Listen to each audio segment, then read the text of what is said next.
Life start হয়েছিল তখন আমরা কি দেখেছিলাম, ইউনিসেলুলার টু মাল্টিসেলুলার, অর্থাৎ first unicellular, after time, lot of time সেটা মাল্টিসেলুলার তৈরি হয়েছিল।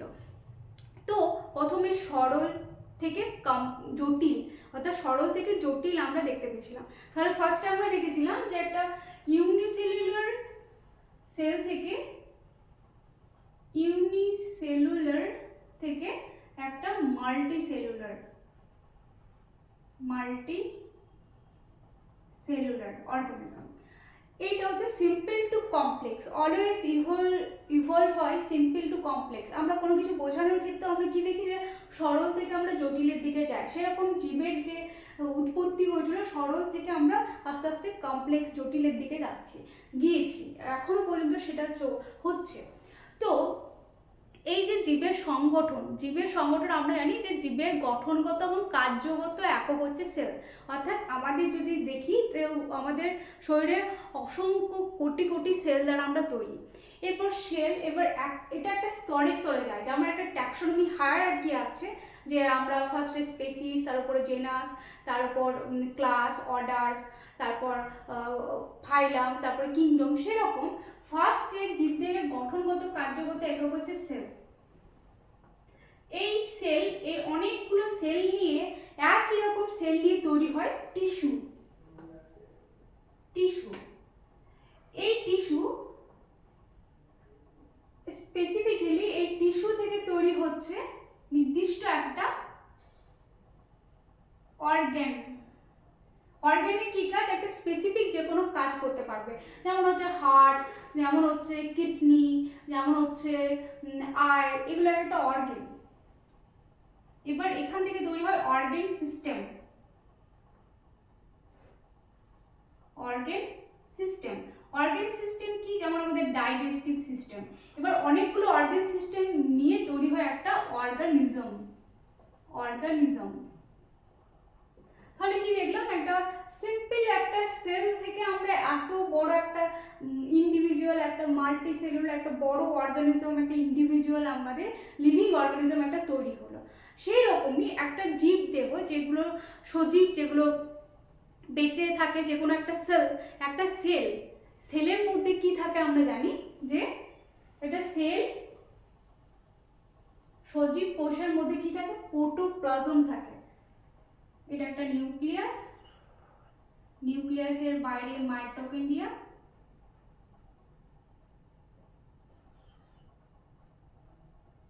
এটা মাইটোকন্ড্রিয়া, এন্ডোপ্লাজমিক রেটিকুলাম,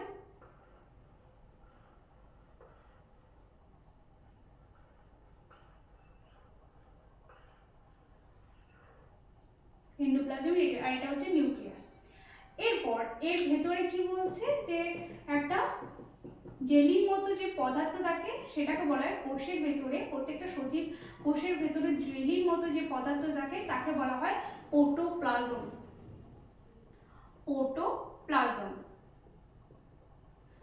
আর একটা আমরা টার্ম জানি যে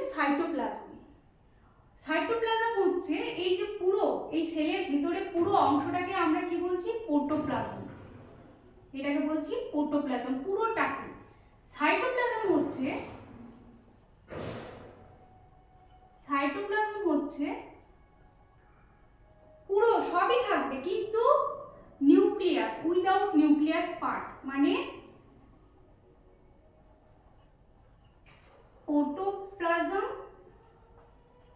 কিন্তু নিউক্লিয়াস অ্যাবসেন্ট, এই অংশটাকে আমরা বলছি সাইটোপ্লাজম। অর্থাৎ নিউক্লিয়াস প্লাস পুরো সাইটোপ্লাজমকে আমরা প্রোটোপ্লাজম বলছি। তাহলে আমরা এক কথায় কি বলতে পারি, যে নিউক্লিয়াস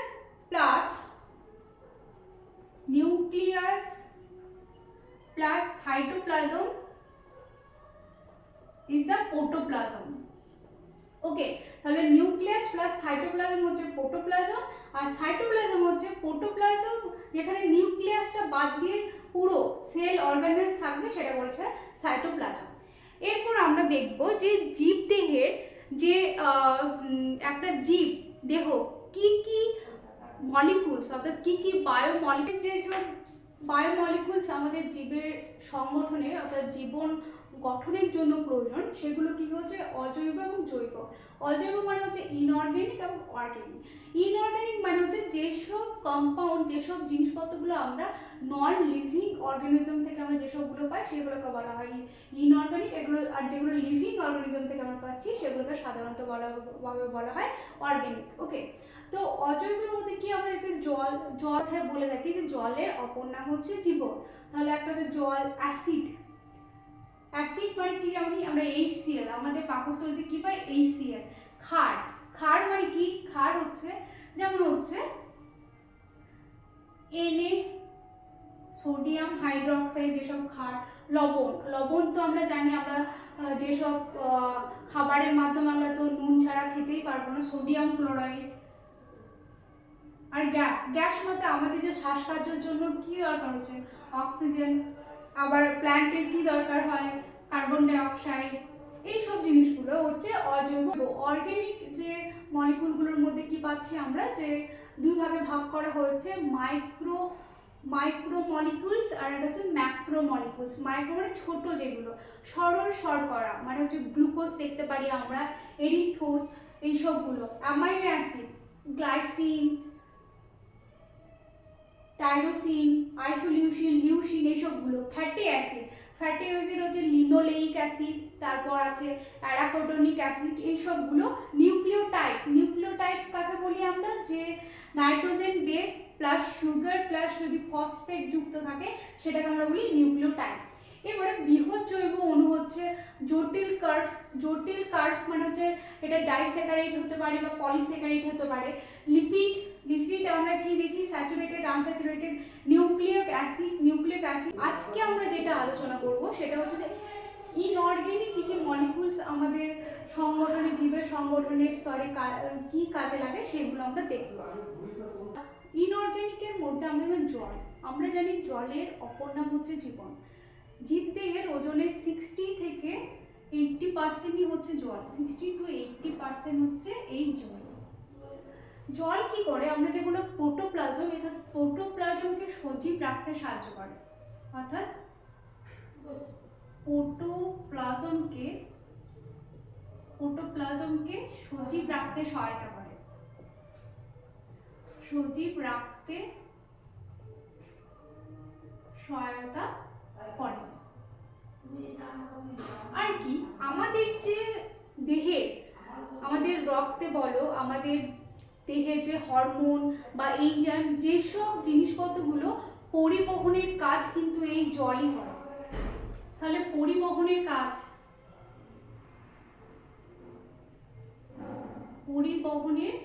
কাজ এই জল করে। আবার আরেকটা সবথেকে মূল জিনিস হচ্ছে যে আমাদের শরীরে দ্রাবক হিসাবে কাজ করে এই জল। তাহলে জল আমাদের শরীরে দ্রাবক হিসাবে কাজ করে। এছাড়াও আমরা যদি প্ল্যান্টের ক্ষেত্রে দেখি, তাদের বীজের অঙ্কুরোদ্গম থেকে একদম সালোক সংশ্লেষ, প্রত্যেকটা ক্ষেত্রেই আমরা কি জলের প্রয়োজন, অর্থাৎ বীজের অঙ্কুরোদ্গমন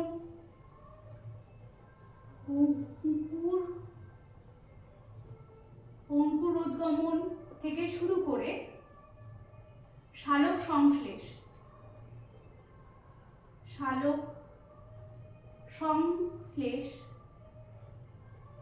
প্রত্যেকটা ক্ষেত্রেই জলের প্রয়োজন। তাহলে আমরা কি দেখলাম যে আমাদের ওজনের বা যে কোনো জীবদের ওজনের 60 to 80% জল দ্বারা গঠিত। আমাদের প্রোটোপ্লাজমকে সজীব রাখতে সাহায্য করে এই জল। আর আমাদের দেহে বা জীবদেহের যে দ্রাবক হিসাবে এই জল কাজ করে।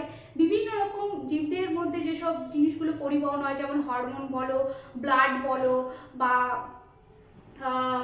এনজাইম বলো, পরিবহনের সহায়তা এই জলই করে। তাছাড়াও প্ল্যান্টের ক্ষেত্রে বীজের অঙ্কুরোদ্গমন থেকে শুরু করে সালোক সংশ্লেষ পর্যন্ত এই জলের ভূমিকা হচ্ছে H2O, দুটো হাইড্রোজেন এবং একটা অক্সিজেন মলিকুল নিয়ে এই জল তৈরি হয়, পরস্পর হাইড্রোজেন বন্ড দ্বারা যুক্ত থাকে। অ্যাসিড কি? পিএইচ স্কেলে আমি যদি কথা বলি, পিএইচ স্কেলে 7 এর নিচে, যদি 7 এর নিচে এদের অবস্থান, অর্থাৎ 7 এর নিচে যারা আছে তাদেরকে অ্যাসিড বলবো। তো এই অ্যাসিড কি করে, এই অ্যাসিড হাইড্রোজেন আয়নকে ডোনেট করতে পারে, আর এটাকে হচ্ছে নীল লিটমাস পেপারকে লাল রঙের পরিণত করে। আর এই অ্যাসিড যদি ক্ষারের সাথে বিক্রিয়া করে তাহলে লবণ এবং জল উৎপন্ন করে। ধরো অ্যাসিড আমি বলছি HCl, এর সাথে ক্ষার হচ্ছে সোডিয়াম হাইড্রোক্সাইড, বিক্রিয়া করে কি তৈরি করবে, লবণ হচ্ছে সোডিয়াম ক্লোরাইড এবং জল উৎপন্ন করবে।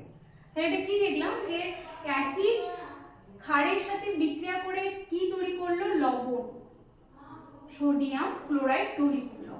এটা হচ্ছে অ্যাসিডের যে ক্যারেক্টারিস্টিক। আমাদের অ্যাসিড কি কাজে লাগে বডিতে, আমাদের পাকস্থলী সেলে কি থাকে, অক্সিটিক সেল, এ কি করে, এ HCl রিলিজ করতে পারে। এবার এই HCl কি কাজ করে, আমাদের যে খাবারের মাধ্যমে যেসব আমরা জীবাণু খেয়ে ফেলি সেগুলোকে, সেসব জীবাণুকে ধ্বংস করে, জীবাণুকে ধ্বংস করতে সাহায্য করে, তাহলে এটা ছিল অ্যাসিডের কাজ, বা অ্যাসিড আমাদের দেহে কি কি কাজে লাগে সেটা হচ্ছে এটা। ক্ষার কি, ক্ষার হচ্ছে এরা pH স্কেলের 7-এর ওপরে যাদের অবস্থান তাদেরকে ক্ষার বলা হয়।